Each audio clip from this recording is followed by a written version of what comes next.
ఒకటే గుర్తుండేది నాకు. మళ్ళీ ఇంటికి వచ్చాను మీరు?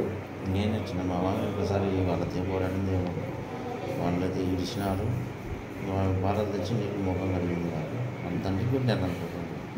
తర్వాత కొంచెం సులువు వచ్చింది, తోలుకొని వచ్చిన బండి హాస్పిటల్ కానీ నేను వచ్చాను బైక్లో. బండి నడుపుకుంటూ వచ్చిన ఎంత టైం అవుతుంది అప్పుడు? టైం ఎంత అవుతుంది? 8:30 కానీ కాలేదు సార్. అది ఫస్ట్ జరిగినది 7:15 అప్పుడే జరిగినది. ఏమంటే ఒక గంట సేపు మమ్మల్ని సతాయించినారు నాయన అంతే. చెరువులో ఈ నుండి మొగసారి కానుంటి నాకు కట్టుకొని ఈడ్చుకొని పోయినాను అనమాట. వాళ్ళు కొట్టుకుంటాను కాళ్ళకు చేతులకు కట్టుకొని. వామేంగా మా ఆయన సరే సరే వాళ్ళు దాటుకొని పోయింటే మనుషులను దొరుకుని వచ్చు, నన్ను చంపుతారన్నట్టు వాళ్ళు నన్ను ఇసబెట్టి పారాను. అలా ఒక్కడిని తీసుకెట్టుకోవాలని అట్లా మా ఆయన చూసేటప్పుడు మా పిల్ల హాస్పిటల్లో ఉంది గర్భవతి అని ఏదో అంటాను. లేదా నాయనకి తెలుగు వచ్చాదో రాదో మనకి తెలుసుకుంటున్నాను.